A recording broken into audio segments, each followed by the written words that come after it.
Welcome, everybody, to the cold open of GoJo and Golic. This is when I tease what is coming up in said GoJo and Golic. Xander Schauffele, two-time major champion, fresh off his British Open victory across the pond, will join us in hour two.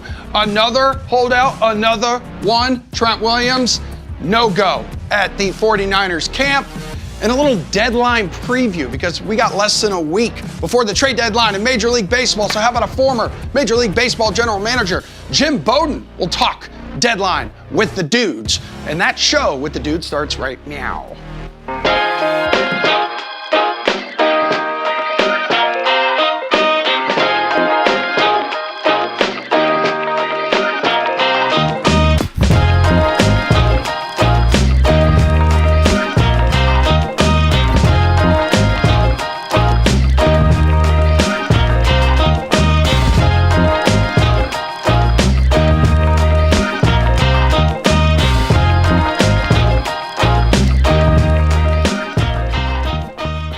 What's up, everybody? Welcome to GoJo and Golic. Mike Golic Jr., Mike Golic Sr., and the man, the myth, the legend you just saw, Emerson Lazio, holding it down for us in the DraftKings studio in Boston. Got a fun one for everybody today. As always, make sure you download, subscribe, rate, and review us. Leave us a 5-star rating, and check us out here live Monday through Friday, 8 to 10 a.m. Eastern on the DraftKings network. Excited to do a little bit of deadline talk. Excited to see how the life has changed for Xander Schauffele now that he's a two-time major champion. Got those pelts on the wall here, but man, waking up this morning, it's one of those days, Dad, where I start to feel alive again, because as NFL training camps keep rolling along, we now have the things that make it truly feel like football season is back. We got fights and we got holdouts. Everyone's already frustrated enough to be hitting each other with helmets on, and more people are going through various stages of the holdout and hold-in process. And yesterday, the 49ers continue to take center stage in a way that has got to be maddening to a fan base,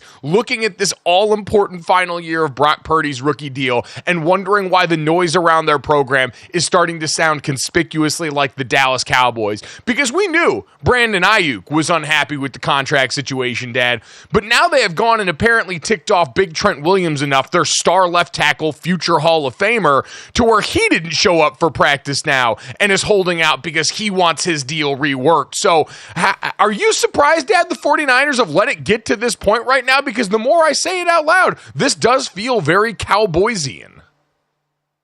Well, I mean, they have a lot more, it seems, especially offensive talent to sign and deal with, from Trent Williams to Ayuk to Deebo Samuel to Christian McCaffrey to Brock Purdy, which is going to be coming up next offseason when he's eligible. So they have to kind of really spread the wealth if they can keep the wealth. And, so that's the position they're in right now. And Trent Williams, they said, Kyle Shanahan said he thought he knew this was coming. There seems to be now this move to, somewhat with Matthew Stafford, is not get the deal reworked, but get more guaranteed money. I mean, Trent Williams has 3 more years on a 6-year deal that he signed. 3 more years. So you got to be thinking, wait a minute. I mean, he already dropped out of being the top paid average yearly salary of tackles. He dropped to 4th. Penei Sewell, Laramie Tunsil, Andrew Thomas all went ahead of him. But that's going to happen. You're not going to stay number 1 unless you have a Nick Saban clause that says I'm the highest paid coach no matter what. And anytime any coach signs a deal above his, he automatically gets his bumped up. That's not how it works in the NFL. But the thing about Trent Williams' deal is while he has 3 years left on his deal, $30 million of it is in signing bonus money still owed, but there's no more guaranteed salary. So it seems guys are looking to have their money guaranteed, more guaranteed money, like Stafford did, because I kept saying for Stafford, it wasn't a reworked deal. It wasn't an extension. No, they just guaranteed money that wasn't guaranteed. And it seems that Trent Williams, in my estimation and what it looks like with 3 years left on his deal and no more guaranteed money, that's what he's looking for. Well, yeah, and we talk about this all the time and encourage people with NFL contracts specifically. Anytime you see the big gaudy numbers come out, it's fun. Agents feel good. The player feels good when you can say highest paid, this, that, the third. The only thing that matters on the page is the guaranteed money, the way that NFL contracts are bought up. As soon as that dips down to this level, all of a sudden it could become difficult for you to go out here and maintain your standing on a team in the way that feels comfortable. And for a guy of Trent Williams' caliber, who, listen, is 36 years old, like that's the complicating factor in all this is Trent Williams, all those other those guys that you mentioned, Penei Sewell, one of the youngest stud players in the league and has been for a while. Everyone else there, Andrew Thomas, still early on in a career that really turned around after his first couple of seasons. Trent Williams sitting there at 36 years old is on the back nine. And Dad, I'm sure, much like we saw a couple of years ago with Zach Martin, my former teammate at Notre Dame and the Dallas Cowboys offensive lineman who held out going into training camp, these guys know they only got so many of these left and so many seasons left and want to make sure that they're justly compensated. So unlike Brandon Ayuk, who decided to do the hold in, even though Brandon Ayuk, much like we talked about with CeeDee Lamb coming off his rookie contract. So if he wanted to hold out, those $50,000 a day fines, they can absolve for the rookies. Guys going into the final years of their rookie deal, they can wipe away those fines. Trent's going to eat it. Now, he's got long money at this point in his career, so $50,000 a day, Trent's going to be just fine as long as this gets reworked. But, Dad, to your point, it underscores the pressure for this 49ers team. It's always been about the roster, the roster, the roster. It's always been about the sum total of all this talent right now, but especially up front, I think has always been the most interesting dance that we see with these Shanahan-McVay teams, because in Miami, we've seen them have an offensive line that's been beat up, that's been hurt a bunch, that they've mitigated with the way that Mike McDaniel structures that offense and the lightning show of fast receivers they've got in that room. For Sean McVay, he made it a focal point again for the last couple of seasons. You could argue their Super Bowl year when they invested guys like Andrew Whitworth and company. The O-line was the star of the show then, the way it feels like it's going back to be now. And then with the 49ers, it's always been Trent Williams, and you've had other good players come through there. Mike McGlinchey, who got the deal with the Denver Broncos a couple of off seasons ago. They've drafted at that spot, but Trent's been by far the best guy in that group. That also was the area we saw come up in the postseason, Dad, as the one weakness and the one way you could really bother Brock Purdy, which was getting pressure on him quickly, especially up the middle. And so when you take away that one offensive lineman that's been your sure thing, or as close to it as you can get for so long, that is a little bit of the danger zone in my mind when you look at the nature of this offense and specifically the quarterback that you're wanting to go see continue to have success. And listen, Trent Williams has always been his own man, right? I mean, when he was in Washington, they waited to see what kind of, if he was going to come out in cleats or tennis shoes, if he was going to decide to practice that day. And it was on him. You know, he wasn't letting anybody else know it's how he felt. And if he came out in tennis shoes, they were like, okay, he's going to chill it out today, no problem, because the bottom line is it's a bottom line business. When you go out on Sundays, he's the best left tackle in the league. He didn't give up a sack last year. He's the only tackle to grade above 90 and run and pass block. So at 36 years old, which is, if he were 28, 25, 29, this would be a non-issue, right? But he's 36, so you have to weigh giving him guaranteed money going forward, to go along with the other deals you're going to sign, especially Brock Purdy. But he's the best tackle. He's got the leverage of saying, okay, do you want the best left tackle to protect your right-handed quarterback's blind side, in this situation? And he does it better than anybody. So you're eventually going to appease him because he is a dude that is his own dude. I mean, there is no doubt about that. He's a guy nobody messes with. He's a guy that goes by his own tune, and he's the best in the league to do what he does. So eventually I think they're going to work something out to his favor to get him on the field because they need him on the field. We talk about the specialty positions. We go through it, their depth, but man, you can't overlook that the offensive line and that specific position to protect your right-handed quarterback's blind side. So I would be stunned if they didn't get something done here. Yeah, I just think this is a situation where all politics are local, and locally with the 49ers, this is the guy that makes the rest of it go. And there's always a debate about how much, one lineman being great versus having a whole line full of guys that are closer to average and what that does there versus the wink. Like, I can tell you from experience, having a guy like that who hey, I can lock over on one side in critical situations. And the 49ers do a bunch of move the pocket stuff. That's obviously a huge part of what Kyle does there in that offense that can mitigate some of that. But when you got to strap it up, and at some point there's an obvious situation where you got to drop back and it's a money down, being able to say, Trent's going to handle his great guy one-on-one, and we can push resources to the rest of the offensive line, that goes a long way in changing as a play caller what you're allowed to call in big moments. It affects the DNA of the whole operation. And so, again, we know with Brandon Ayuk, there's been this conversation about receiver value in the Shanahan offense with all the rest of the weapons that you have. But Trent is a unique commodity on this team because on that group up front, he is so clearly the best of what they've got that I feel like they're going to have to take care of him there. So you've got that on one side, Dad. You've got Brandon Ayuk on the other side, who did, again, come to camp, even though they could wipe away those fines, but he's doing the hold-in where he comes to camp and is not actually practicing there. I'm not sure if he feels like that show of good faith is something that might be rewarded, if he wants to just make sure, hey, being in the building as a guy who's still a younger player, who was that, remember, one time in Kyle Shanahan's doghouse early on in his career, so he knows how the other half can live on that team, wants to make sure that he's up to speed with all that. If you had to put a guess on it, Dad, which of these situations do you think gets resolved first? Oh, wow. I think... I mean, boy, that's a tough one. I'm going to say Trent Williams. I'm going to say because it's not a full contract. I think it's about giving more guaranteed money to the deal.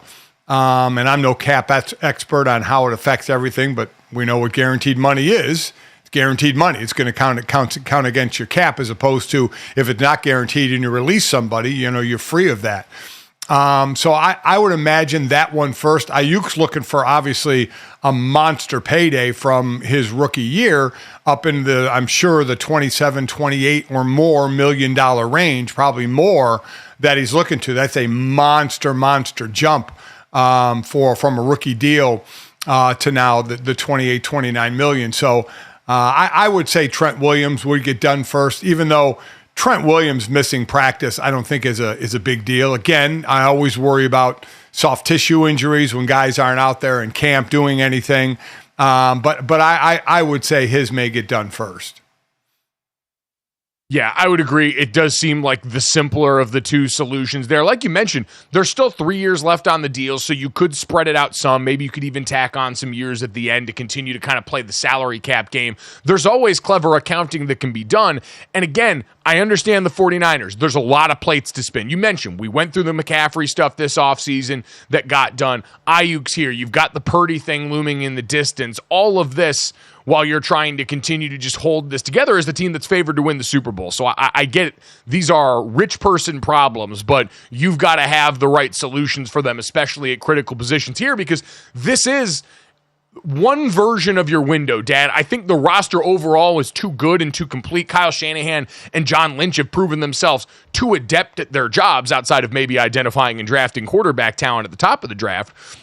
Yeah. But they've proven themselves too good for me to say, is the 49ers playoff window closing after this year? But there's no doubt the tenor of it shifts once you have to pay the quarterback. And we're long past the days where it's, that's the death blow to the way you want to build the franchise. I think we're all a little bit better than that now in terms of the discourse, but it definitely changes what you're able to do. And for a 49ers team that outside of when they paid Jimmy Garoppolo pretty good starting quarterback money at the time, they've never really had to contend with being market setters the way it seems like they're going to be with Brock Purdy, Dad, because if he goes out there and does what he did last season, Brock Purdy is going to reset the quarterback market, and deservedly so. Yeah, without question. And listen, it doesn't just go with the supposed stars. There are other great players on this team as well. And Charvarius Ward, Diamador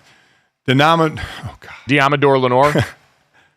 Thank you. Lenore, Dre Greenlaw, Aaron Banks, Hufunga, the safety. They're all free agents after this season. So they got a handful of players that are really good to great players that they have to that they're going to have to take care of one way or other. And at some point you can't keep them all, right? You can't. So it's going to be a matter of who they prioritize to keep. Do some stay because of the opportunity? Do some go because of the money elsewhere? So this is a yearly thing. We keep talking about it with the top talent, offensive talent on this team, but there's a bunch of guys there who you need 53 guys to form that team to take it to the Super Bowl, and there's more than a handful there who are looking for deals when this year's over. Yeah, if any team has underscored the importance of the whole roster, it's certainly been the San Francisco 49ers. So we'll keep an eye out on that. Speaking of Panda Watch, though, Emerson, let's get to Tua Watch further down the Shanahan-McVay coaching tree in Miami and see what the latest is there. You got it, my sweet chinchilla. So the Dolphins have opened training camp as expected. Tua showed up despite his ongoing contract situation and the negotiations. However, his participation has remained a question mark here, guys. Here is what head coach Mike McDaniel had to say about it. The plan is something that I think, there's two parts to it. I think it's important to acknowledge that Tua is in the midst of a contract negotiation. That's important to him and the football team. That being said, we communicate very well, and it's very fluid. We're taking it day by day today. I expect it to be kind of like OTAs, and we'll move on from there. All right, GoJo, what do you think here? I think the reality is that an extension will get done at some point. Only question is when and how much the Dolphins will pay a quarterback who's had some durability issues and also no success in the postseason yet. Yeah, so it has always been complicated for those reasons and for certainly the offense reasons. Again, everyone in the Shanahan-McVay coaching tree, and I saw Nate Tice and some others talking about this on Twitter the other day, Dad. These are offenses that put more on the head coach in terms of the moving parts of this to try and simplify life some for the quarterbacks. And for some people, they look at that in a way that maybe devalues the quarterback a bit. I think it's important for guys like Tua, guys like Brock Purdy, who I certainly don't hold in the same esteem that I hold Josh Allen, Patrick Mahomes, Lamar Jackson, the top-end quarterbacks in the NFL, to say, there's still plenty that we've seen them add to these offenses in terms of aggressiveness, fearlessness in Brock Purdy's case, some of the stuff that Tua did do a little bit off schedule last year that makes them quality players worthy of this kind of payday, especially in the modern NFL with the way that we pay quarterbacks. I want to ask you about something interesting I heard Michelle Smallman bring up yesterday, Dad, one of the co-hosts of Unsportsmanlike over on ESPN. This idea and this wonder, do the Dolphins have a little bit of leverage here? Because if you're Tua, how hard are you really going to push knowing that, hey, Mike McDaniel and this current regime helped revive your career? This offense is an incredibly hospitable place for a quarterback in general. Does any of that weigh on the player and actually give Miami a little bit more leverage in this situation than teams might have or we think they have against quarterbacks right now? Well, it's amazing the situation that he's in, because you're right. Before McDaniel got there, him pushing the ball down the field was a little over 6 and a little under 7 for the first couple of years. Last couple of years has been closer to 9, over 8 and closer to 9 as far as yards down the field under McDaniel. So that has certainly helped this game. But on the other side of it, I guess it's twofold. Daniel Jones is making $40 million a year. Daniel Jones. I mean, a lot of us were stunned at that deal. But on the other side of that, the Giants were actively wondering and looking at a quarterback this draft. So they were looking to get out, from under that deal. Well, I guess they're not going to get out from under it, but bringing in another quarterback because they weren't satisfied with their quarterback play. So they put themselves in a position to say, well, we're giving this guy all this money. Do we keep paying him or keep or playing him, or do we try and go another direction? And I think it's amazing. Have you seen a guy who leads the league in passing yards have this much trouble getting a deal? It's really odd with Tua. It really is, but his yards downfield have improved under McDaniel. Has not gone well in the playoffs or big games. It has not gone well. So you're kind of holding where we would just kind of blanket say the quarterback position is a different position, so just pay him. It seems like they're really thinking about maybe not paying him. I think eventually it gets done, but it's just a matter of how much. I would agree. I still think, and I've maintained this for the entirety, that they're going to find a way to get this done. And especially now that we're starting to stack days, the Dolphins don't want to get too far into training camp in a year where they feel like they could win the AFC East, potentially be back and finally win a playoff game. They don't want to subvert that progress by dragging this out for too long. Coming up next, speaking of people missing practice, where are we at with Kevin Durant heading into the Olympic Games in Paris? We'll find out who he's a little miffed with next.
Welcome back to GoJo and Golic, everybody. Kevin Durant taking a step towards returning to the court ahead of the Olympics, which the opening ceremonies are tomorrow. The Sun star and the program's all-time leading Olympic scorer, who was working his way back from a calf injury, went through a non-contact practice, even though it remains to be seen whether he's going to play in Sunday's opener against Serbia. So Steve Kerr had this to say after yesterday's practice. It's not just our training staff, but USA Basketball Managing Director Grant Hill is constantly in touch with Kevin's people and with the Suns.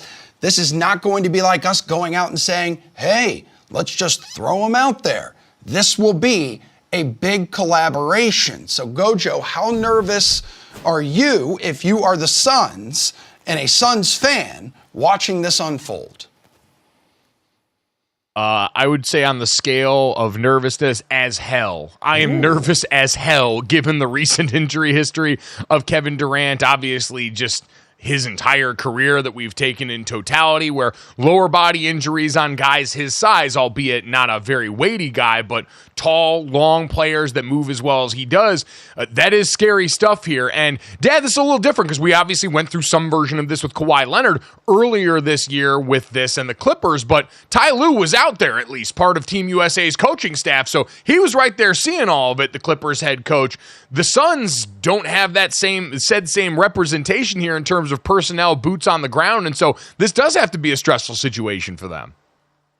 But I will say, you go back to Kawhi Leonard and the Clippers. Remember, USA Basketball and Grant Hill overseeing that was saying it's a collaboration between USA Basketball and the Clippers. And Lawrence Frank, the president of the Clippers, saying, no, it's not.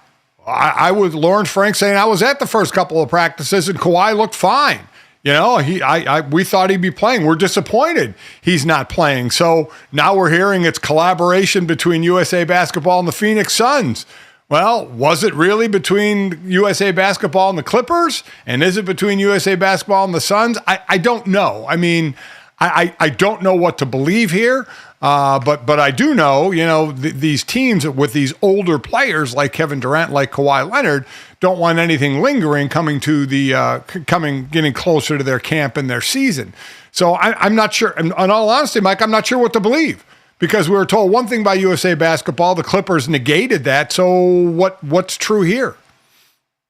I mean, the simplest solution in all of this is that maybe they just don't want to get their hands dirty and looking like the ones who are keeping these players from playing for Team USA. But I don't know how they can't be nervous at this point or concerned about it. Dad, these are multi-million-dollar investments in their future, central parts of both teams that are trying to establish a foothold in an incredibly competitive Western Conference. I'd be stunned if they weren't constantly checking their phones, wondering what was going on while they're out here. I mean, this is like having an ex who's cheated on you before at a Vegas boys trip right now, where you're constantly checking your phone for the updates from some girl on TikTok who saw him cheating in public. It's just kind of what happens given the way you've been burned by both of these guys in the injury history in the past. Now, one thing that was an interesting development, because my intro and my window into all of this was Brian Windhorst hit yesterday on SportsCenter, where he made it very clear that Kevin Durant and his camp were not thrilled with the way that Brian had been covering KD. Take a listen.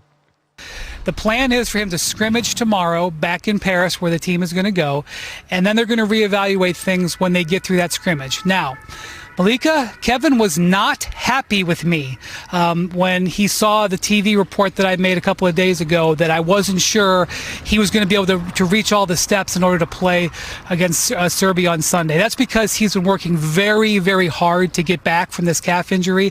Playing for the national team is extremely important to him. He's playing in his 4th Olympics. But the truth is that Steve Kerr has delayed his window.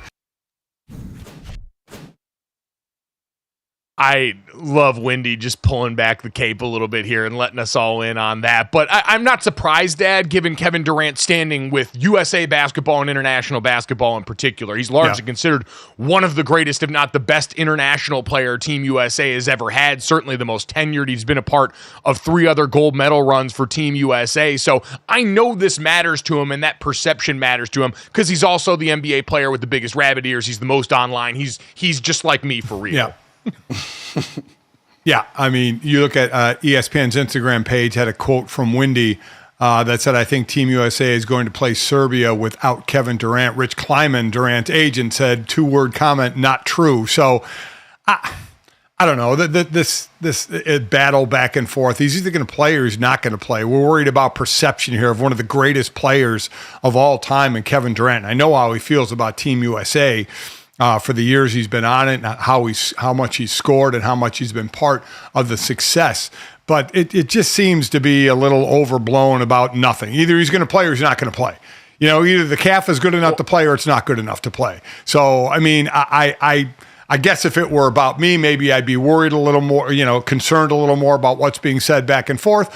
But what's being said back and forth isn't controlling whether he's going to be on the court against Serbia or not. It's going to be his calf.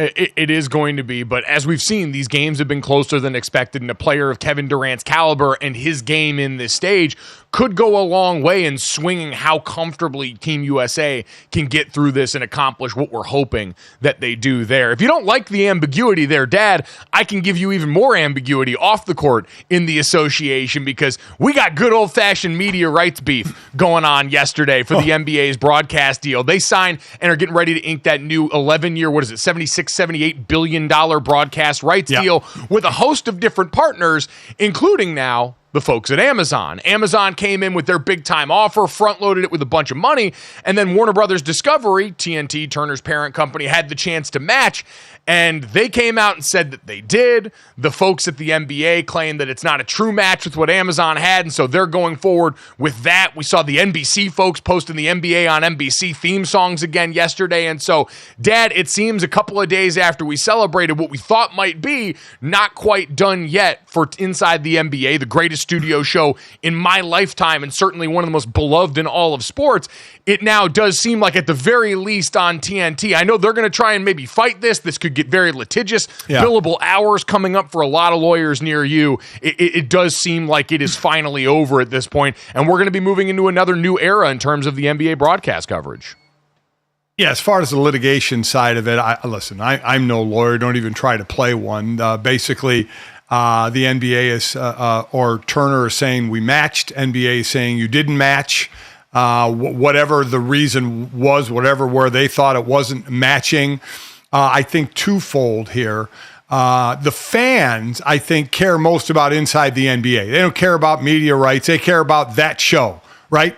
And the NBA, let's be honest, as NBA owners sit in a room and see how much is going in our pocket, whether Inside the NBA is on or not, all that money is going in their pocket.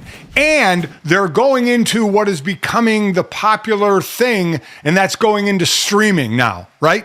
So instead of TNT bumping the streaming Amazon Prime back out, I think the NBA wants a streaming partner. You see the NFL was going that way with Netflix, with obviously Amazon Prime doing Thursday games, Netflix doing the Christmas games. So I think they want to be involved in the streaming. And the owners know that $76 billion is going in their pocket, whether Inside the NBA is on or not. They don't care. Where I think all the fans care about is Inside the NBA and where can the show go. Will Amazon Prime try and get the show over to them now? That's all the fans care about. I don't think they care about any of this other stuff. I would agree. I think this is strictly a mourning of the loss of the studio show that's been beloved for so many people. Because again, you're right. These decisions aren't about the fans. Hardly ever. They're always about the money. And in this case with the streaming stuff, this was a long time sold to us as, young people want streaming. It's like, no, rich executives want to sell us streaming services and make us pay for more places to see the games. We used to be able to get in one spot. The sham has reached its highest orders at this point. And so now all that's left to do is wait for the dust to settle and then get attached to whichever theme song now we're getting sold again. At least NBA on NBC theme song was pretty good. They made the right move PR-wise yesterday to lean into that one early and to lean into that one often. Speaking of leaning in, we're leaning into the NFL coverage all week. Our division previews roll along. Let's wrap up the AFC with the defending two-time Super Bowl champion Chiefs in the West next.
All right, folks, our GoJo and Golic NFL division previews continue here. We are getting closer to wrapping up the AFC, which now we will poke over to the wild, wild West, where the reigning Super Bowl champions call home. The Chiefs 11-6 last year.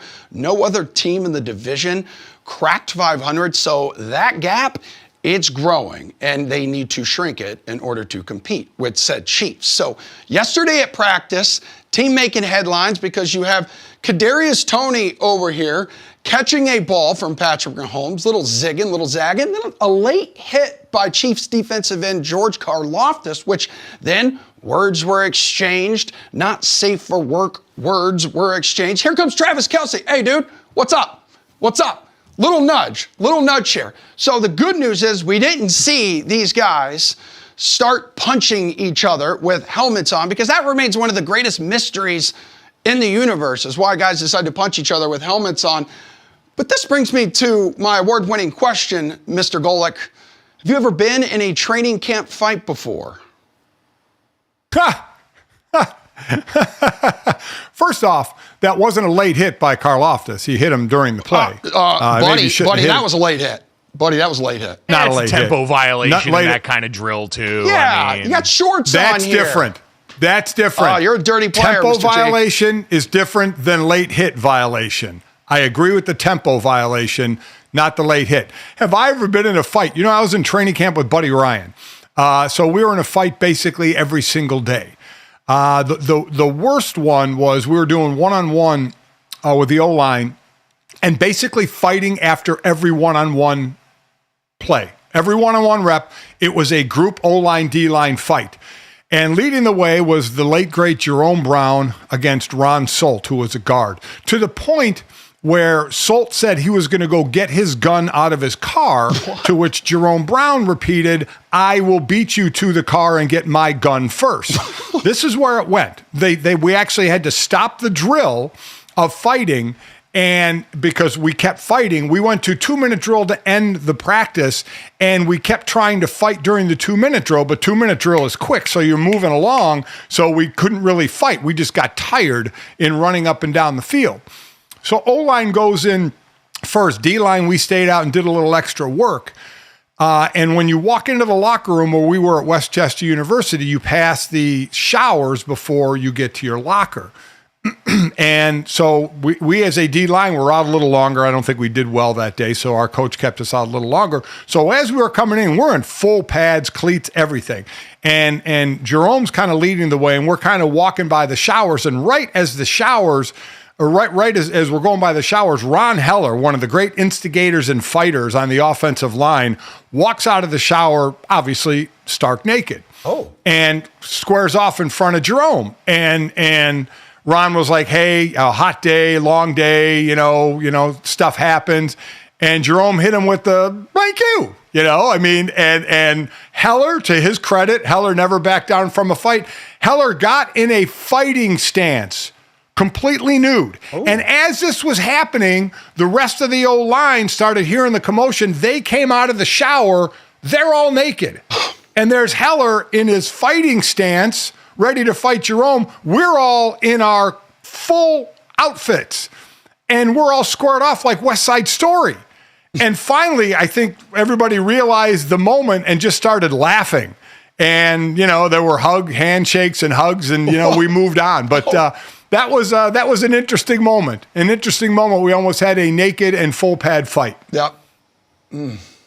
God, that's a great what's story. Better than this. That's guys great being dudes. It really does feel like training camp season now. So we don't know if the Chiefs fight ended up becoming a semi-nude event or not, but Dad, it kicked off practice for a team that's trying to go back to back to back here in Kansas City. So as you look at this team, it's not really a fun team to preview because the Chiefs have proven with Andy Reid, Patrick Mahomes, Brett Veach, Travis Kelce, and Chris Jones as sort of the staple for this era, they're one of the most resilient and malleable teams in football. Every year, they're going to find what the current identity is. They're going to tailor-make it to the roster, and it's going to get them in the playoffs, mostly the AFC Championship every year, and more than likely the Super Bowl until further notice. And so I will pick them to win the AFC until further notice and represent for the Super Bowl because they've earned that right.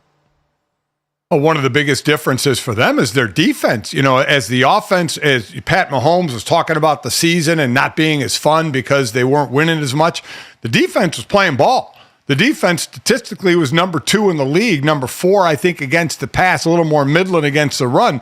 They were playing some ball, led by Chris Jones up front. So that was the eye-opening thing of how well the defensive side of the ball was playing. Offense, you're right. You don't worry about because of Patrick Mahomes, but the defensive side really picked up the slack. And you're right. It's not a monster team to talk about breaking this down or breaking that down. They're the best until further notice. They're the best until somebody knocks them off. They're the best Michael Jordan-esque Chicago Bulls team until somebody can step up and beat them. And the odds bear that out. The Kansas City Chiefs minus 230 favorites to win the AFC West. The next closest, the Chargers at plus 320. The Raiders at plus 900. Yeah. The Broncos a distant last at plus 1800. Yeah, I would expect that. Now, it'll be interesting. You mentioned they were a defensive team last year. To see how the additions of Hollywood Brown and Xavier Worthy, their draft pick out of Texas, maybe affect an offense that, Dad, you look at last year, according to Next Gen Stats, Patrick Mahomes had the 3rd lowest percentage of passes to players aligned wide at snap, out at the wide receiver among quarterbacks with at least 100 dropbacks. He was 6th highest in percentage to the slot. Their offense worked down the middle of the field because that's where Travis Kelce and Rashee Rice and the rest of this group largely lived. If they can get some outside support, that could go a long way in making this offense look a little bit more like early stage Mahomes read than it has in the last couple of seasons. Let's get to the Las Vegas Raiders, though, because this is a team, 3rd we mentioned, in the odds to win the division. But one dad that at least this offseason went out, and we heard Antonio Pierce, their now full-time head coach who had the interim tag last year, basically talk about the Mahomes rules in the division, saying he wanted to touch him up, made him want to think about it, and they went out and signed Christian Wilkins and made that a priority of pairing him up on that defensive line with Max Crosby in a way that now at least says we understand what the job is in the division, even if our offense might not be ready in that same way. So how close do you think the Raiders are to being full-time competitive in the West? Well, I mean, you got to figure out the quarterback position, right? Aiden O'Connell, who went 5-5 as a starter, 3-1 down the stretch, 8 touchdowns, no interceptions. So he finished up strong. You bring in Gardner Minshew. Where's the running game going? No more Josh Jacobs. It's Zamir White, who had 4 starts. Is Matson and Abdullah, is it going to be those two? Is it going to be a running back by committee? So you have to figure out that side of it. How are they going to insert Brock Bowers and Michael Mayer? Is this going to become a true 12 personnel offense with Devontae Adams on the outside? So and then again, the most important thing is the quarterback position, of how that's going to relate to the rest of the team and how that ball is going to get spread out to Devontae Adams, who says, yeah, maybe me and Aaron Rodgers will play again in the future. You got that floating out there. But obviously he's with the Raiders, and he said he's all in with the Raiders. So you have question marks. You have question mark at running back. You have question mark at quarterback. And then how do you use the 2 tight ends, I think, offensively?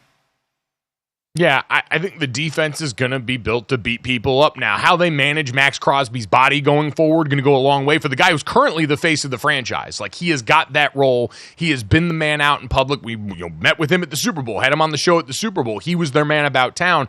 I don't think the quarterback of their future is on the roster right now. I think Aiden O'Connell is playing for his chance to establish a viable NFL career going forward. Gardner Minshew is kind of like that line of demarcation, but I think for them, it's about creating a hospitable environment around there. Antonio Pierce, he's the culture head coach. He came in and immediately vibe checked the entire organization. Cigar smoke filled the entire building. And so can they establish that in this year, set the table with those weapons on offense? Because I think there's enough to party to then go out and be able to recruit a veteran quarterback next year. Maybe they're bad enough to be within range for a draft class that's still kind of taking shape for a lot of people. There's more questions than answers, but I don't think the true answer at that position in particular is on the roster right now. Aiden O'Connell, good player, but I think a guy more vying to see if he can be a backup throughout his career. We'll take a look at the Broncos and the Jim Harbaugh-led Los Angeles Chargers heading into this season is at the very least one of the most interesting teams in the league next.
All right, welcome back to GoJo and Golic. Mike Golic Jr., Mike Golic Sr., Emerson Latzia here, rolling along with our AFC West preview for the NFL season. We'll recap the entire conference tomorrow and then hit the NFC next week, going division by division through that. But, Dad, with the West here, the Denver Broncos really are, again, single-issue voters going into this season, like a lot of teams with young quarterbacks. I think the question on everybody's mind is, and the question I'd ask you is, are they in position in year one to get Bo Nix off to the kind of start that can give this franchise any semblance of hope, coming off of a couple of what have to be the most hopeless years in recent history for them?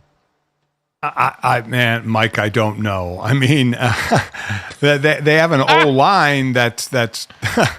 I mean, they have an O-line that's pretty much the same. I get McGlinchey out at right tackle.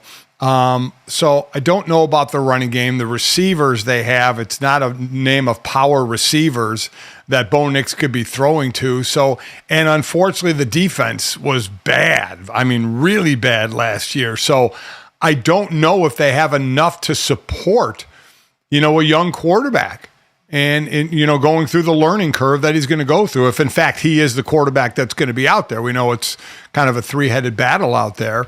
But yeah, I don't, in all honesty, I don't think they have the ability to support a rookie quarterback. You look at a team like Chicago Bears, we keep going back to them and how they're supporting their rookie quarterback. Now, the defense was already a really good defense. Denver's defense is not. And the offense, they added pieces to the puzzle. Where Denver, I don't see it, Mike. I don't see a great base for a young quarterback, even though he had 61 starts in college. I just don't see it as enough built around him to build to success, kind of like a Bryce Young situation in Carolina. I don't think they're quite as bereft of talent as the Carolina Panthers were offensively. Now, I'm just curious how different the offense is going to look. Because remember, going into the last couple of years with the Russell Wilson experiment and Sean Payton, their head coach, we talked about how the offense wasn't going to look like what they did with Drew Brees. It was going to be more heavy run, play, action, pass, and they did that to try and cater to what Russ does best that we figured out at this point. And they were able to get it to a place that was much more stable than what we saw for the first year of Russell Wilson out in Denver. But I know with Bo Nix, and a lot of people want to say with the arm strength comps and with some of the other accuracy stuff, people really want to make this Drew Brees comp happen. But I do wonder how much of that they're going to try and put into effect here, where it is spread it out and let him play point guard a little bit more. The offense that Bo Nix ran, especially at Oregon the last couple of seasons, incredibly RPO heavy, incredibly low and slow in terms of the majority of the passes coming at or around the line of scrimmage. how much of that is Sean Payton going to meet him halfway on? Because we know Sean Payton, we thought, was very set in his ways. I think he reminded people he can be a little bit more malleable last year, but I'm just curious to see how much of that RPO stuff they meet in there versus how much of that they can put on the shoulders of a young quarterback. Because that's the other thing about that offense that, I did a couple of off seasons in, so I don't have a ton of experience, but enough to know that was an offense that put a ton on the shoulders of its quarterback when you had Drew Brees there. How much can they scale it back given the nature of that to meet a rookie where he's at? Well, then how much can they scale that back if they're down in the games? Their defense, again, they gave up over 24 points a game. That was 6th worst in the league last year. So that's not helping a rookie quarterback. That's not helping your offense. Remember, they did stabilize some towards the back half of the season after the abject disaster, the 70-point Miami Dolphins game. They were a bad tackling unit last year, the entire year, but they did towards the back half of the season stabilize enough to make us go, all right, maybe we overestimated the Dolphins stuff a little bit and exaggerated some on the Denver defense stuff.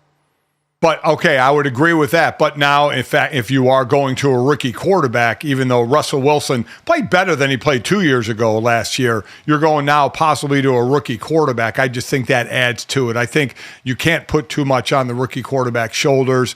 I just think I still think it's kind of a bad mixture, especially in that division where you have the best team in all of football in Kansas City.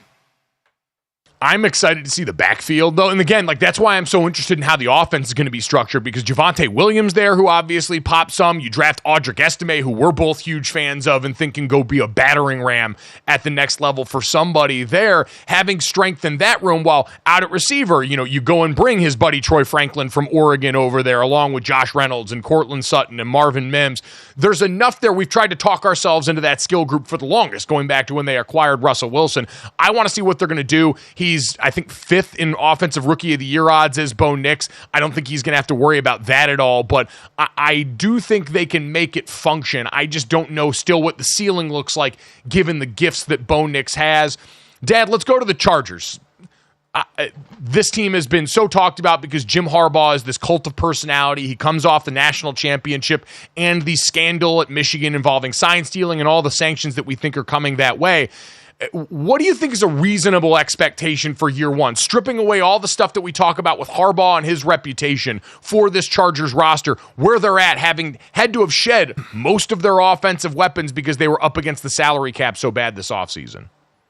Yeah, they shed the offensive, they left the defensive, and Bosa and Khalil Mack, and Bosa dealing with the injuries, been nicked up over time. So I think, 5 wins last year. Could they possibly take a step back there? We'll sit there and talk about all the talent they lost on the offensive side. Their defense was bad last year, like Denver's defense. Now, again, as you mentioned, Denver giving up 70 points, skewed it off from a point standpoint, but the Chargers defense was bad last year, and now the offense is working on all new weapons to go with Justin Herbert. So I think that's going to be a tough ask for them. So I mean, do you take a step back from 5 wins? I know they didn't have Mike Williams. He was hurt just about the entire year, so that hurt the offense some. But I don't see them. I see them in Denver battling for last place in this division.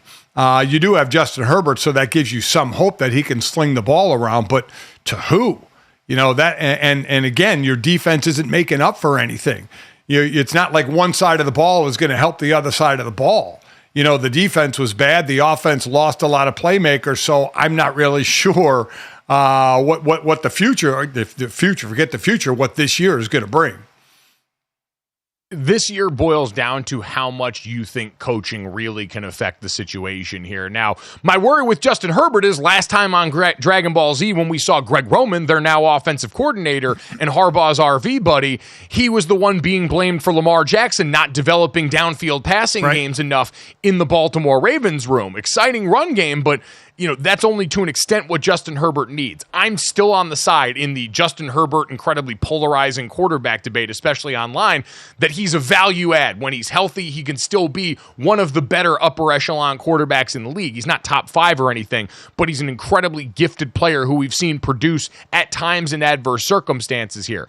I hope the offensive line stays healthy because I like the parts involved, especially now that they've capped it off on the right side with JUL.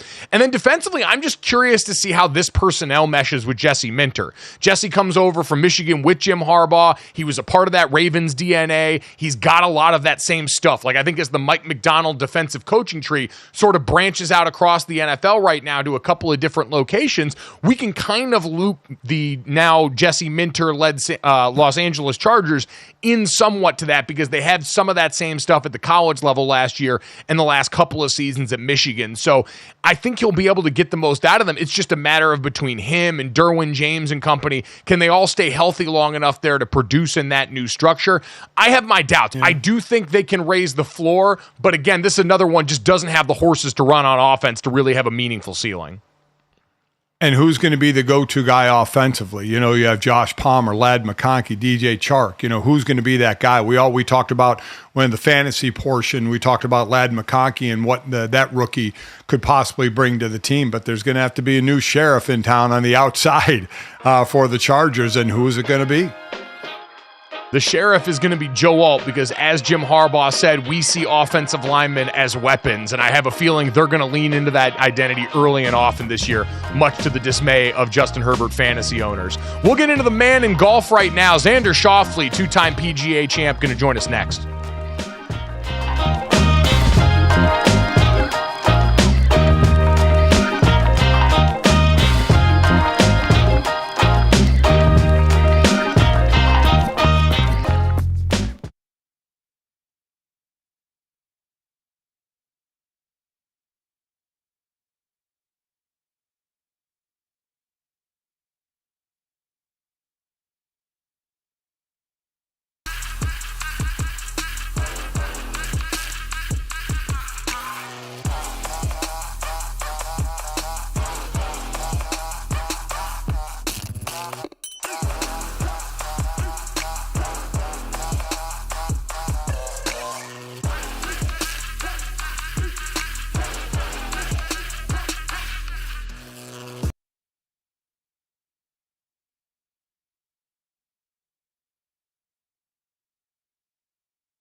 Back here on GoJo and Golic, everybody. I am Emerson Latzia. Time to talk some dudes who can roll a good meatball. Let's head to the Twin Cities. The 3M Open is going down. Tony Finau, the heavy favorite in this field, followed by the Gala, Burns, Billy Horschel, who had a chance to win the British last week, but instead crapping the bed in the final round. You know who did not crap his pants in the final round at the British Open last week?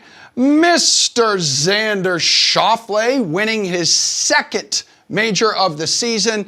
He's not in the field this week in Minnesota because he's resting and relaxed, and he's now across the pond. Again, he probably stayed over there in Paris, where he's going to defend his gold medal at the Olympics. Second best odds to win it behind Scottie Scheffler. These two dudes, the top two dudes in the conversation for golfer of the year. And guess what? X-Man catching up with the guys ahead of hitting the course in Paris. All right, pumped to bring on right now two-time major champion, Xander Schauffele. And Xander, we appreciate the time, man. I'm sure it still feels great hearing that now, but has it sunk in yet at this point that you now have that as your title from here on out? First off, thanks for having me on. And you know what? I don't think so. You know, I've finished up in Scotland, and I'm currently in Portugal, and you know, my head's sort of, I played golf for the first time today and, you know, I'm already I was rusty, and, you know, I'm thinking about the Olympics next week. So I don't think I've really taken it all in quite yet, to be completely honest. No time yet to really, I guess, let it sink in. And for a couple of former football players like Mike and I, we kind of dig the offhanded stuff. Like, what did you drink out of the jug? What beverage did you drink out of the trophy? So red wine. I let my dad choose first. Red wine was the first go. That was first poured into it. He said no other alcohol should be put in it. My dad's not here, and as most sons know, you like to break rules. So a little tequila may have been there last night. There we go. A man of great taste, a man after my own heart. Yes. There. Absolutely the right liquor to go in that one after that. What Dad don't know won't hurt him, even though he might find out after this podcast, but we'll see. You mentioned your dad, though. I do want to stick on that for a second. We're a father-son show, and everyone saw the moment that you had with your dad after 18 at Royal Troon. Obviously, you didn't get to be there at Valhalla for your first major. Why was that moment so emotional for the two of you, and especially for him? Yeah, it was emotional the first go around. You know, I FaceTimed my dad after Valhalla, and he sounded exactly how he looked on TV. He was in bits and pieces, and so coming off the green, I knew I had to try to compose myself because I knew what condition my dad was going to be in. You know, it's just father son. We've been at it. You guys know when you work together so much, all the ups, downs. You know.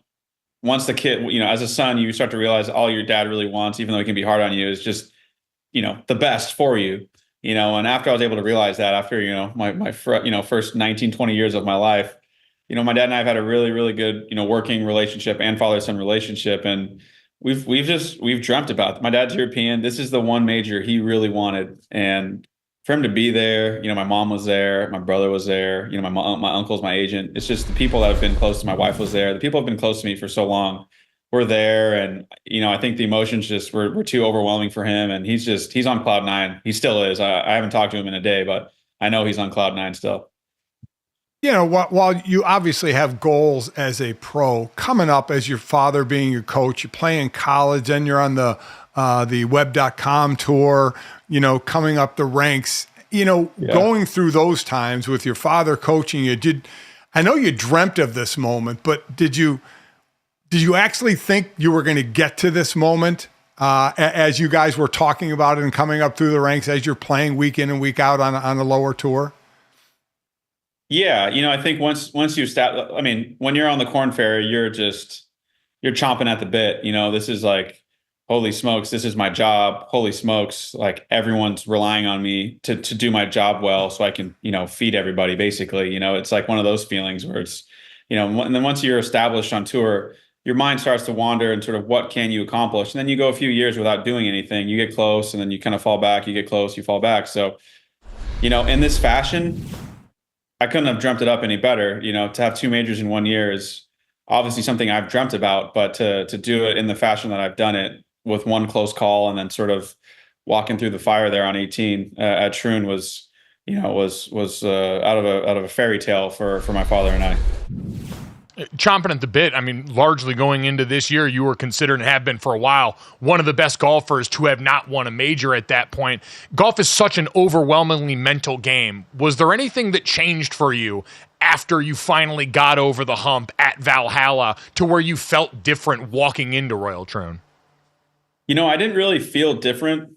People asked me that question, and early in the week, I said, maybe I spoke it into reality. I'm not sure, but I just kept saying, I think where it'll give me an advantage is if I can get myself into contention on Sunday, I think I can actually use that win at Valhalla as an advantage. Starting off Thursday and Friday, you're just trying to position yourself just like any other golf tournament you're trying to win. So whether you're a major winner or not, or whether you've missed 20 cuts in a row or not, you're still trying to position yourself. And that's just kind of how it works in golf when you're playing for a cut. And you just want to be close to the lead. You want to be in touch with the leaders, that kind of thing, or leading. And coming up on that Sunday back nine, I really felt okay. I wasn't, I was super focused. I was really into the tournament, but I didn't feel, my mind wasn't really wandering. I felt really present. I felt really, really ready for the task at hand. And after that, I hit that shot on 11 close. I got to 13 and 14, and I hit really good shots in there, and I was able to make both the putts there. And once that sort of happened, it was, using that time from Valhalla, it was really this is my tournament to lose. I have taken control of this tournament. Now it's mine to lose. And there was a little bit of extra pressure there, but, I felt really, I've only won one major prior to this, and I felt really ready for the moment, which was pretty cool. So what to you was more impressive, the 69 on Sunday or Saturday, the weather, where I love, most amateurs are man, I wonder what I would have scored there. I wouldn't have scored anything because I wouldn't have played. I mean, I would not have walked on the course when it was rainy and windy and embarrassed myself that way. But to shoot a 69 on that day and a 65 on the last day, which to you was more impressive? Yeah, that's good. That's a really good point. People haven't really asked. They've just been talking about that Sunday, but that Saturday was. If I had to weigh the two, could be better than my 65 on Sunday. I know it's different. It's hard to gauge. Of course, we're comparing them now, but just with that weather that came in was sort of exactly what I needed. I needed this course to play as hard as possible, and I needed to somehow shoot. I think Horschel and I were two of the guys who shot, he may have shot 68, but I shot 69. And it was you were just a dog in an ugly fight on that Saturday. And, every once in a while, honestly, all times I am down for that kind of fight. If it gets ugly, you just got to get the ball in the hole, and it doesn't need to be pretty, but you're going to pass some guys if you're tough. And that's sort of what I was able to do. Toughed it out, and now you are the first player to win multiple majors in a season since Brooks Koepka did it back in 2018. And rolling into, as you mentioned, an interesting rest of your season here with the Olympics. First up, how does that pressure compare to a major championship, getting ready to go and defend your gold medal from Tokyo here in Paris coming up shortly? Yeah, they'll for sure be pressure. I played 18 holes a day with a few of my teammates on USA, and I already feel, I lost to both of them. So I already feel like I am behind, and I need to get back on the horse as quickly as possible. We're doing interviews here about, last week, but we're in the thick of it. We're sprinting right now. We have the Olympics next week, and we have 1 week off after that. And we're straight back into 3 in a row for our FedEx Cup playoffs. And those are all tournaments you want to do really well in. So we are in a full-blown sprint for golf. As far as where does golf in the Olympics fit into your regular season of golf, the majors of golf, the Ryder Cup, the FedEx playoffs? Where do the Olympics fit in? Fit in from like a feeling of importance, or scaling it, or kind of a feeling of importance. Yeah. It's different. If I didn't think it was important, I obviously wouldn't play in it. That's just kind of how I'm looking at it. But for me, I don't know if you guys, my dad has a little bit of history with, wanting to be an Olympian, and his grandfather and things of that nature. So all of my mental coach trainings that I've had with my dad, the advice and wisdom that he's passed down onto me was all kind of channeled through his experiences of trying to become an Olympian in Germany. So there's another really unique and interesting tie to the Olympics for me personally. And my dad's half French, half German, which makes me a quarter French. So, my dad's already sitting there like, come on, kid. let's go get it. I was going to say, you already gave him a major on the golf course and the major that he wanted. Now the Olympics here in Paris. It's really lining up well for your dad. I think that's what we've learned this year. It's been a great year for you. I might be able to argue it's been a better year for your dad so far. So I'm glad he's been able to enjoy this run here, and you guys will get that time in Paris to do just that. You mentioned the FedEx Cup playoffs too. You're second in points behind Scottie Scheffler. You're second in the world rankings behind Scottie Scheffler. And I know for a lot of people right now, the debate for player of the year is between you two. It seems so overwhelmingly Scottie for so long this year. But right now, do you feel like you're playing the best golf of anyone in the world?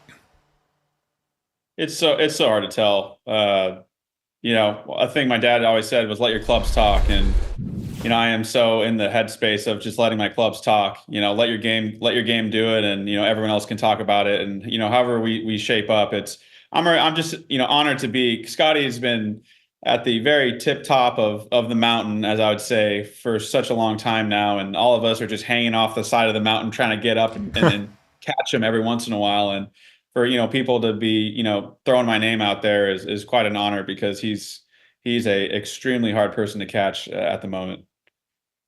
Well, you're doing a pretty good job of doing that, no doubt about it. I'm wondering, was golf always going to be in your future? You had two great grandfathers that played in the European Premier League. I know you played soccer growing up. Was there ever a thought of it going down that road? It was, I love, it was my first sport that I really loved to play. I was too young. I stopped playing when I was 10 or 11. Golf is, you guys know, if you want to get good at anything, you got to pretty much throw all your eggs in that one basket at some point in your life. And golf is something compared to other sports that takes such a long time. There's so many different parts of the game they have to get good at. And, I never really dreamt of, being a soccer player at such a young age. I mean, I think in my, yearbook when I was 7 or 8 years old, I want to be a pro golfer. So I think my mind's been pretty much set on golfing for quite some time. And I never really gave, soccer or any other sport a real chance. Well, I'm sure growing up and wanting to golf for that long, obviously grew up like a lot of us watching and seeing what Tiger Woods did to the sport for so many years. There's a lot of conversation now from people, and we heard some comments going in to the Open. We've heard comments from pundits like us talking about if Tiger should hang it up, if he should be over based on what we've seen performance-wise from him. For someone that's his peer out here on the tour, what does it still mean for you guys to see Tiger out there, and how do you view his career at this point? Yeah, Tiger, it's been awesome to I feel lucky to be able to know Tiger a little bit and play with him. And he was my captain at the President's Cup in Australia. So, I love seeing him out there. I played the first 2 rounds with him last week at Troon, and, he's physically in such a different spot. I don't think people, have the appreciation of how important your body is to perform at a high level. And, you got this guy who's been so dominant his whole life, and now he's sitting here and he really is trying to figure out how he can operate with his new body. And he just doesn't have it. He's fighting against time and against his body. He's not allowed to play a lot of tournaments. It's just not conducive to his health. So he's on limited starts, learning a body he hasn't really, experienced or explored enough. I think he'll figure it out, because he always seems to figure it out. And the more people tell him no, he just gives them the big, you know what I mean? Yeah. big one of those. And he always seems to get the last laugh so I'm going to go on history's side, and I'm going to give him the benefit of the doubt. And I think he's going to figure something out. And I think, he's going to get his body, I don't think he can get his body right, but understand his body enough to where he can play and be really competitive. Yeah, father time and injury are a tough combination to overcome, but he is certainly doing his best to overcome it. I'm wondering, is there momentum in golf? You talk about baseball and they say momentum is the next day's starting pitcher. Is there momentum in golf, or is it just each tournament is its own? That's a really good question. I've actually never been asked that question. Momentum in golf is really a sort of self-belief kind of range. I think if you're riding high on confidence, you quickly forget about bad things. And golf is funny. You fail so much and you hit so many bad shots relative to good shots that if you are in that really good headspace, you allow yourself to hit more good shots because you're in the self-belief zone where you're like, I've been winning. I can do this. I've beat everybody multiple times this year. And so I think that momentum part is, if you can keep riding that self-belief train throughout a season, you can call it momentum, but my dad always, I don't know if it's like a German philosophy thing, but my dad always said, confidence is like a little flower. It takes forever to grow and you can stomp it out in one day. So I'm very wary of that and know how precious, confidence and the whole self-belief thing is. Well, we've talking about self-confidence. We've asked questions about you because you're the focus of the interview, but let's now make it about me. My confidence in golf is shot. All right, completely shot. I had Tony Finau. We had Tony Finau on. He tried to help me with my slice because I'm taller. I just played in the American Century Championship in Tahoe. And Xander, I was awful. Still pushing the ball to the right. I need confidence. I need help. What can a two-time major champ do here to help me? I mean, I don't know. I would need to see your action. I'd need to get inside your head a little bit and see what's going on. The fact that you're already talking about how bad you're playing is obviously you're not in a very good headspace. Yeah, you don't want to get inside my head right now. I'm probably left just to be by myself in my own misery. So I appreciate the honesty. I really do. The couple of brain cells you have left up there could use some company with a guy who's got as many major championships as you've got brain cells left in your head right now. So, yeah. Xander, we appreciate your time, your effort in trying to help my dad. But more than anything, congratulations on the success so far this season. It's been awesome to watch. Best of luck in the Olympics, in the FedEx playoffs coming up. I'm sure you're going to keep this thing rolling with the confidence at an all-time high. Appreciate it. Thank you, guys. So this is going to be the bit now, huh? You're just going to, every time we have a golfer on from here on out, you're just going to use this as your personal outlet to try and send them blind into fixing your golf game. Yeah, I'm just waiting for someone to have some magical words. Tony Finau, because he's tall like me, talked about staying down on the ball, and I get it. I mean, Xander hasn't seen me swing. He has no idea what I'm doing, but I thought there'd be some magical line by a pro golfer on how to fix a slice. That's some standard line. Listen, I'm grasping for straws, okay? Mm-hmm. I stunk. I wanted to be better this year, and I was worse. I was bad. I'm looking for any scrap of information that I can get. Every time I've sat around my dad in the lead up to that tournament and since, every time it gets quiet in the room, you just look over and he's on YouTube listening to some other new golf video that this one's for sure going to be the one to finally fix his slice after all this time. Dad, I mean, you played professional sports for 9 years in the NFL. Did you have any magic words to fix the game of some hapless young player trying to make it up the ranks here? No, there's no magic bullet. You know this. But he had a good shower story for him. That's for sure. Yeah, he did. True. It was the naked shower fight story. Why would you let the truth get in the way of a story of me trying to get just a morsel of information from a pro golfer? Because there's so many things in a swing. I figured he would be able to give me something.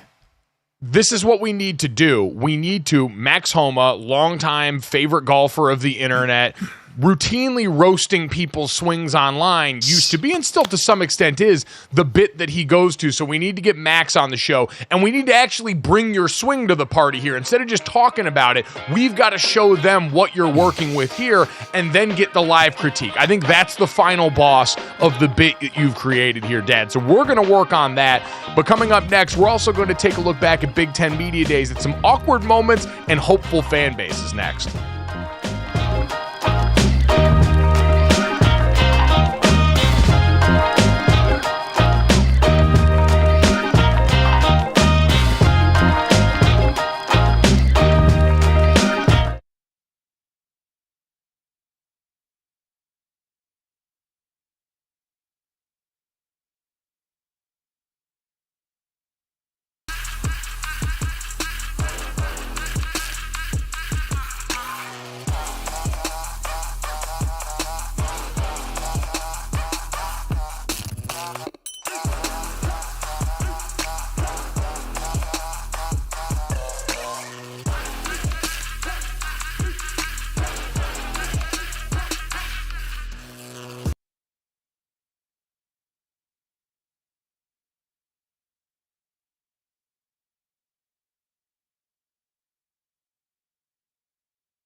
Welcome back to GoJo and Golic. Mike Golic Jr., Mike Golic Sr., Emerson Latzia. I want to come to the defense of one of the friends of the program that we've got here, new to college, coaching at the head coaching level, that had a tough moment at Big Ten Media Day in UCLA's head coach, Deshaun Foster. We'll get to that.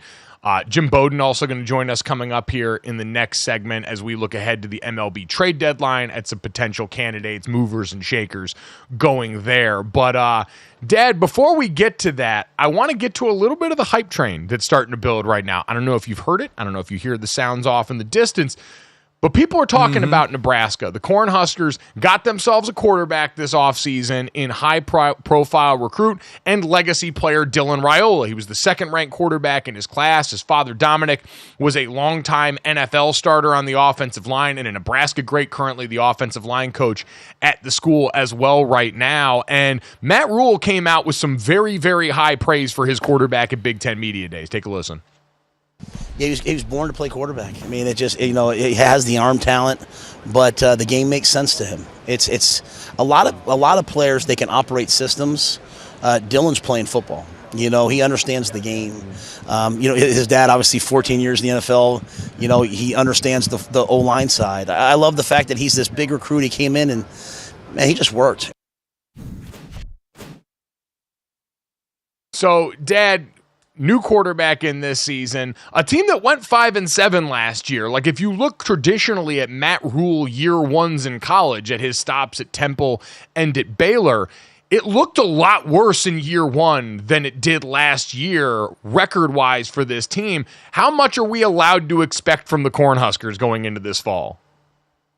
Well, I mean, listen, they had a long way to go, and oh, by the way, the conference just got tougher. So that did not help them. They have UCLA and USC on the schedule back to back. Well, they have a bye week in between UCLA and USC. So the schedule got tougher.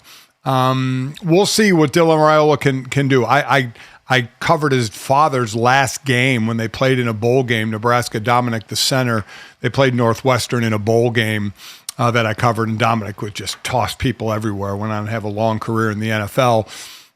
Dylan, they flipped this kid from Georgia. He moved to Georgia to play high school football, was going to go to Georgia and then flip to his father's alma mater in Nebraska. So it's a huge get for a Nebraska team that moving up should be on the easier side of where they were. There were 3 teams that passed for less yards than them. They were the military teams that run triple options. Yeah. Those were the only teams that passed for less yards than Nebraska.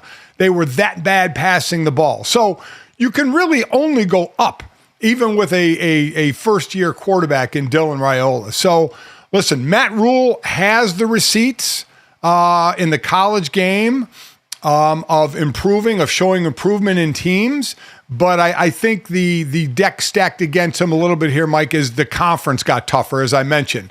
Adding in UCLA and USC and the Pac-12 the way they did in those two in the schedule. So I think that's going to make it a little tougher. But Matt Rule does have a history of improving these teams starting from year 3 on.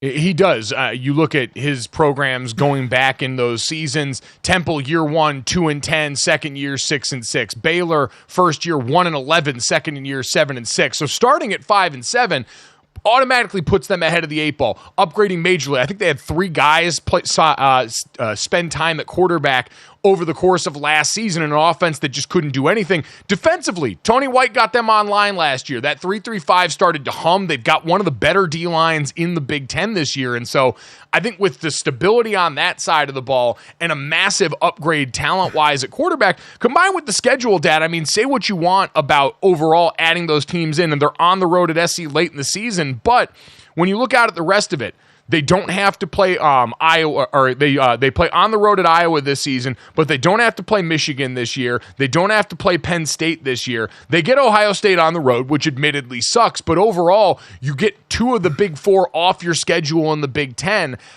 I think this team's got a chance with their out of conference at the beginning of the year. They're going to be a bowl team for sure this season. It's just a matter of how high they can climb there. They're not going to crack the upper crust of those top 4 teams that we talk about in the conference, being Ohio State, Oregon, Penn State, and Michigan. But I do think they have a chance to be froggy in that next group down with them, Wisconsin, maybe even Iowa if the offense doesn't take off there, just based on how the schedule shakes out for them this year. And Matt Rule being a guy who understands coming in and setting that culture, that sort of amorphous word we throw out around kind of willy-nilly in college. He's actually proven at multiple stops along the way now that's something he's actually capable of doing at this level. The NFL was what it was, but college, he's proven commodity. Right. Yeah, he has. And if a defense is playing well, that's going to help a young quarterback on an offense as well. So we'll see how that rolls. You're right. It's not a murderer's roll schedule. UTEP, Colorado, Northern Iowa out of conference before you start the conference with Illinois, Purdue, Rutgers, Indiana. Then you get into that 3-game swing, 3 games in 4 weeks, Ohio State, UCLA, USC, before you finish up at Iowa. So the end of that schedule depends. We'll see where they are up until that point. Yeah, I don't know what to expect from UCLA this year, to be quite honest. I mean, coming off of Chip Kelly, Deshaun Foster, who we can play the sound from yesterday here. Everybody made the big deal. Deshaun Foster now taking over. He was a great running back at UCLA, is on the staff and now takes over as the head coach. Their son, homegrown there, taking up the mantle, and had this uncomfortable moment opening up at Big Ten Media Day yesterday. Football-wise, we're just excited. You know, I'm sure you guys don't know too much about UCLA, but our football program, but we're in LA.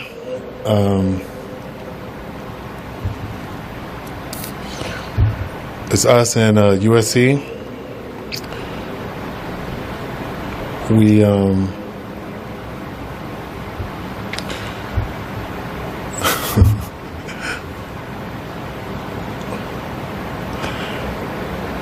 I'm just basically excited, really. That's it. Any questions? I haven't seen a joke bomb that hard since someone decided to reference Diet Mountain Dew, but I will say, Dad, winning the press conference tends to be this overrated thing that we talk about. Yeah. You can go and find answers on both sides, right? The Adam Gase awkward, crazy-eyed press conferences early in his Jets tenure. Certainly, Dan Campbell was a guy that was routinely mocked for the kneecap-biting stuff that he trotted out during his introductory press conference. Nick Sirianni in Philadelphia took his team to a Super Bowl 2 years after an awkward opening press conference for him. So this is stuff that's not in the personality for everyone here. Deshaun Foster has said as much. He's got a background of being nervous at times with public speaking. This is a huge stage and his first time doing this. So this to me doesn't reflect on what we're going to get for the football team during the fall as much as this just isn't part of everyone's game, at least early on. He can still develop that because this is his first time doing this. Yeah, I'm not putting what he did at that presser in front of the big stage there into his coaching at all. You know, a few hours later, he was in a smaller setting with reporters, and he was like, funny, He mocked himself for what went on, said, I'm sure there's going to be jokes about me. And I don't equate press conference with head coaching or coaching abilities at all. So let's see what he does on the field. It was a tough moment for him. He'll have to live with some of the, comments that are made, but he's self-deprecating about it. And you move on, and he's probably happy to get to the coaching and get out of the nice clothes and get into coaching gear. It reminded me of the Michael Scott quote, sometimes I'll start a sentence and I don't even know where it's going. I just hope I find it along the way. But hey, he's not a bot. He's not a robotic answering machine sent to regurgitate talking points at a media event like all his other colleagues and stuff. Like, it is what it is. He'll get better. He'll be fine.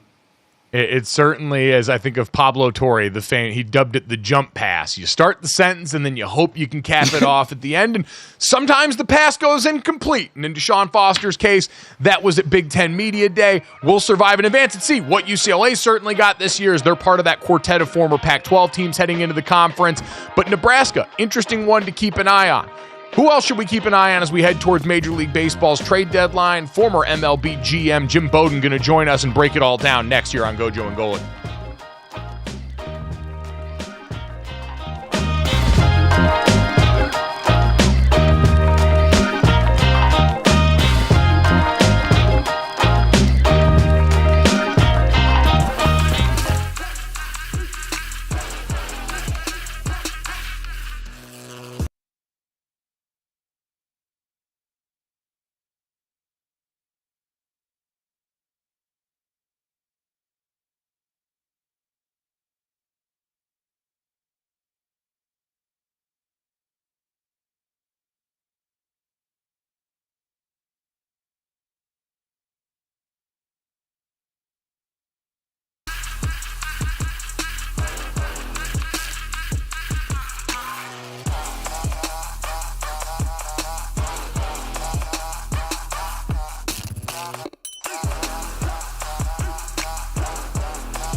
Welcome back to GoJo and Golic. Mike Golic Jr., Mike Golic Sr., Emerson Latzia here. The MLB trade deadline coming up next Tuesday on the 30th, 6 p.m. Eastern. And so as we roll along into that, we're coming off the All-Star break, all this great stuff. It's time to figure out who's going to be moving and shaking to the deadline. To help us out with that, former MLB GM and current insider. You can hear him over at SiriusXM. You can read him at The Athletic. Jim Bowden, kind enough to give us some time today. Jim, how you doing?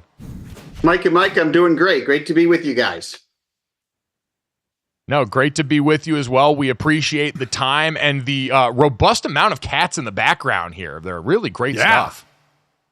Yeah, a lot of fun. I had 5 boys, and so they love the stuffed animals. So I think I own every single stuffed animal that was ever made and created in the United States. Incredible. They're all grown up. Incredible. They Well, didn't with take that any of them, so I kept them all. Not a problem. There you go. That's the problem I think every parent runs into is we amass a whole bunch of stuff and then we don't want it or don't have anywhere to put it. And so you guys end up holding the bag on all that. My parents did a clean out of their house, handed me a bin full of my old high school stuff and said, this is your problem now. So at some point along the way, that becomes the solution for everybody there. We won't delegate too much more of your time with that because we have a lot to get to with the trade deadline coming up now. And I'm curious for you, Jim, as you survey the landscape, as you talk to people around the league, as I know you do, is there one deal in particular that you want to see heading into the deadline that you could think make the biggest impact for a team heading into the home stretch of the season? Yeah, I think all eyes right now are really on the Baltimore Orioles, right? Because they won 100 games last year. They're going to win 100 games again this year. But with the injuries they've had to Kyle Bradish and John Means, they really need another starting pitcher. Now, we've got two aces that could be traded at the deadline. Tariq Skubal of the Tigers, Garrett Crochet of the White Sox. And the Orioles, if they want to get either one, they're the only team in baseball that can wake up this morning and get whichever they want. But they got to pay the price. But they can pay the price, right?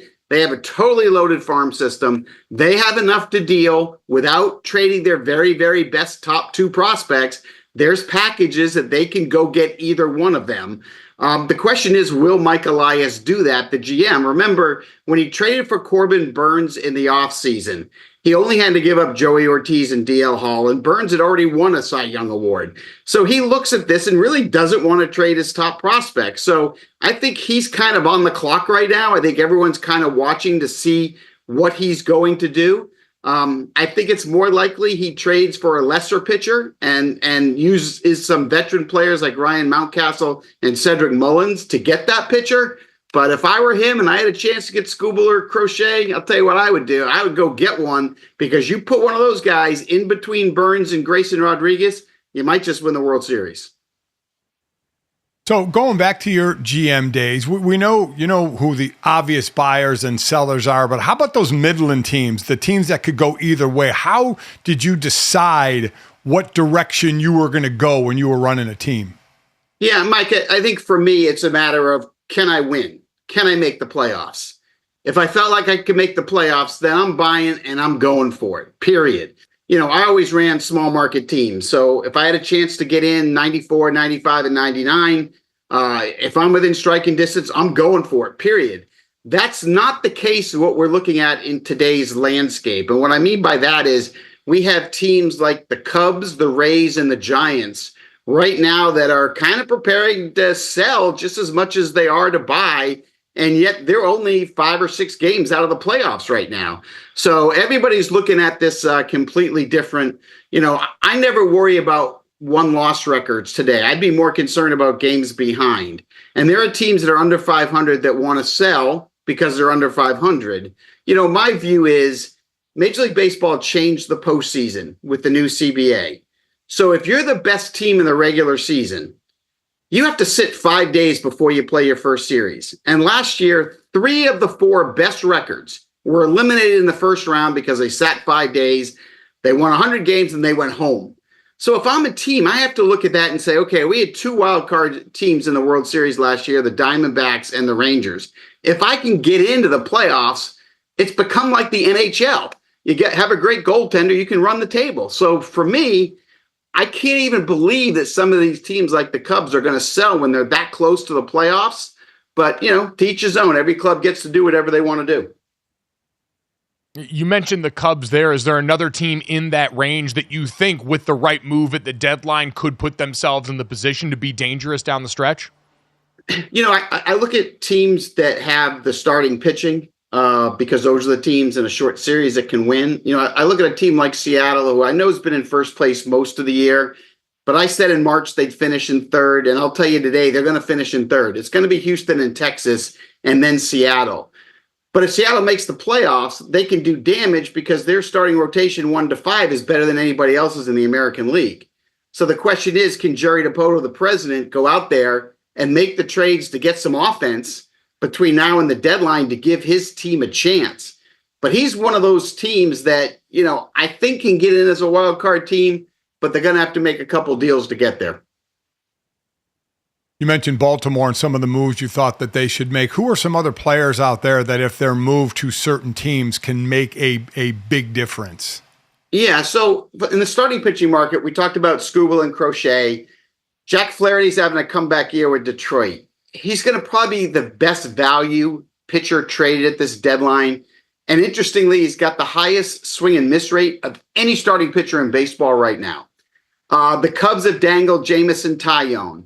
The White Sox, besides Crochet, have put Eric Fetty out there. The Blue Jays are listening on Chris Bassett and Yusei Kikuchi. The Rays will move Zach Eflin because they don't like the contract. So those are some of the better pitchers out there. In terms of closers, you've got Tanner Scott of Miami, Kyle Finnegan of Washington, and Carlos Estevez of the Angels. All three expected to be traded. All three are impact closers. All three can make a difference for a playoff team. And then position player-wise, the White Sox, 50-50, they trade Lewis Robert. If they do, it's probably to the Mariners or Phillies. But Jazz Chisholm of the Marlins is getting traded. It's in all likelihood, Randy Rosarena of Tampa Bay is getting moved. In all likelihood, Brent Rooker of the Oakland Athletics is another guy that's going to get moved. So those are some of the bigger names that we're expecting to actually get dealt here over the next, say 80 hours. All right, big names to big markets here. Everyone's seen since the middle of June, the Yankees have been on an absolute slide. It's a tale of two halves for them. Is there anything they can do at the deadline to try and jumpstart what's felt a little lifeless here for a while? Yeah, I mean, look, to your point, Mike, the Yankees have two offensive players in Judge and Soto, and then they struggle, right? In fact, they don't have another average bat right now in the lineup. Volpe should be, but he hasn't performed. So they need offense. In particular, third base, they need to upgrade.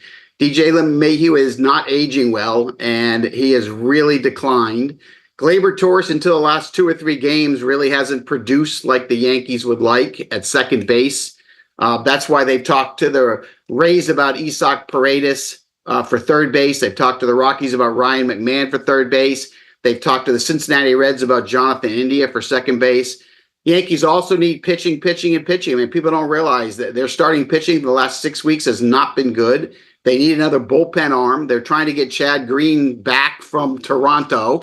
They've talked to the Marlins about left-hander Tanner Scott, who they think would fit nicely with Clay Holmes, in the back end of that bullpen.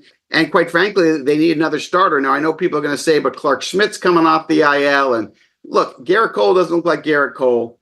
Stroman has started to fade a little bit. Rodon has been inconsistent. I think they need to go get another starter as well. So if I were Brian Cashman, I would get a starter or reliever and then at least one bat. Lots of work to do for a team that is searching for answers right now. Thankfully, Jim Bowden has helped provide us with a bunch of those here today. Jim, we appreciate the time and all the insight. Best of luck, and hopefully we'll talk to you soon as we head towards the postseason. Thanks, Mike and Mike. Appreciate you guys. Thanks, Jim. Awesome Appreciate stuff. it very Again, much. You can read him over at The Athletic. You can hear him over at Sirius XM. Dad, busy heading into next Tuesday as everyone's trying to solidify it before we start to get to September and October baseball. And I don't want to say anything, but my Cleveland Guardians are atop of the American League right now with 61 wins after Baltimore lost last night, and my Cleveland Guardians are right there on top. Woo! There you go. Dad's baseball team on top of the world. Coming up next, a big head coach on top of a bigger podium in Detroit.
All right, guys, time to finish off the show the way we always do. This, that, and the third. 3 quick ones to send you into the rest of the day. Make sure you download, subscribe, rate, and review our show. Leave it a 5-star rating and check us out live Monday through Friday from 8 to 10 a.m. Eastern on the DraftKings Network, streaming on Samsung TV Plus, the Roku channel, Xumo Play, DraftKingsNetwork.com. All that fun stuff. If you need to catch up or miss anything, or our great guests, and thank you to 2-time major champion Xander Schauffele joining us ahead of his trip to Paris for the Olympics, defending his gold medal, and former MLB GM and current insider Jim Bowden for catching us up on everything heading into the trade deadline next week. You missed that? Check them out wherever you get our podcast or available right here on YouTube as soon as we get done with the show. Dad, let's get to this. Man who has stolen the hearts and minds of America as the head coach of the Detroit Lions, Dan Campbell, back at it again and in his element yesterday. And this time, the biggest head coach in the NFL now apparently has the biggest desk to have his press conferences at. Did you see this thing the other day? Unbelievably freakishly large-sized desk in Detroit. Do we have the picture of this? I mean, think about how big Dan Campbell is. Like, go and look at the head coaching group picture at the beginning of every season. And then now insert in your brain how comically large that Meyer-laden panel is, Dad. Someone's got to go out and do the Lord's work. There's a popular meme online where people take a picture and say, every 50 retweets, I'll make X bigger.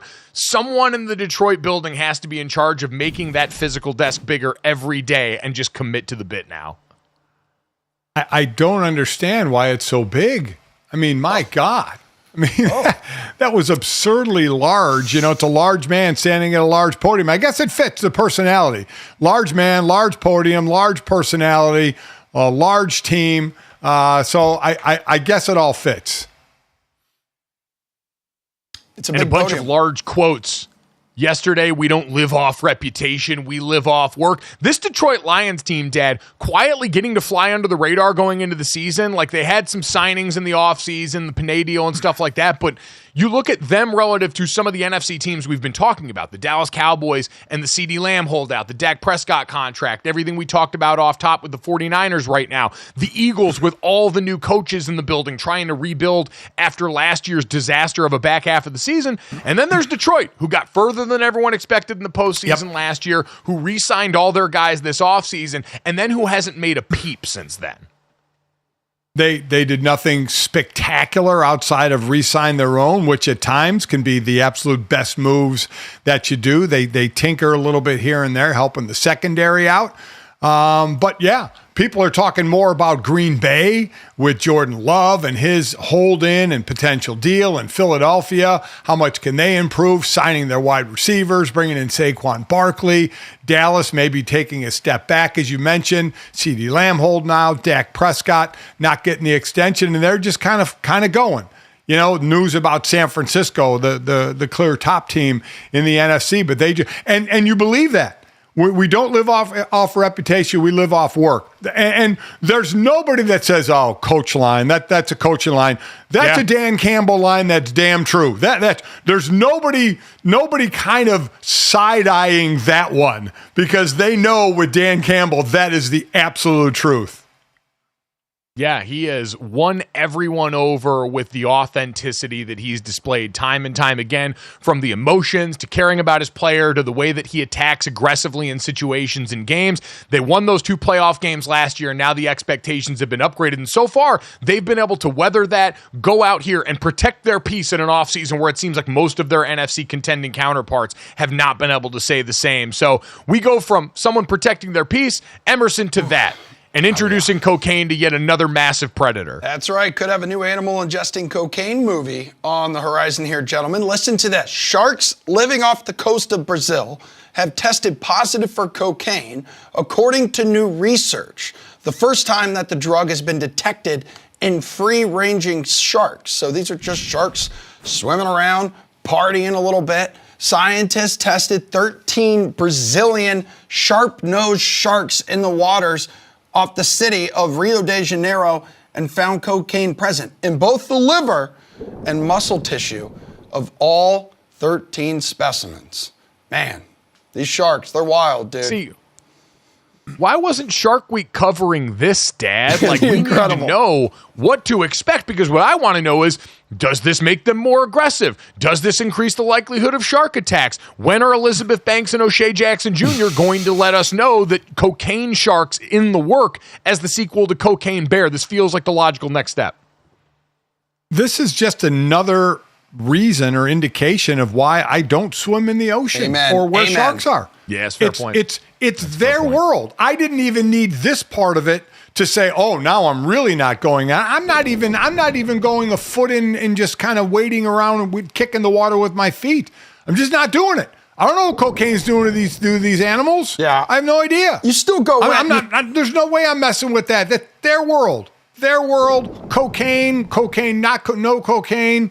Their world, I'm staying out of it. Okay, you're still going in to like sit down and pee in the ocean, though. I don't ever like to go in the ocean because I agree with you, and I grew up around it and in Florida. Everything in there wants to kill you, but you got to go in a little bit if you got to go to the bathroom. So you know what, Emerson? That's really? To just go? You're gonna go in by like the front there and just get a little bit of damage done, right? I mean, them sharks swim up into pretty shallow water now. Yeah. So, you're going to take that chance? Your generation likes to talk all that tough talk. You get a couple of sharks doing cocaine, and now all of a sudden you're afraid to go pee in the ocean here. That's a tough look for you guys. There is no tough talk for me and the ocean and sharks. There is no tough talk. There never was tough talk. Ever. Okay. I don't. Before the cocaine and the sharks, I wasn't going in there. No, that's there. I'll go pee in the pool.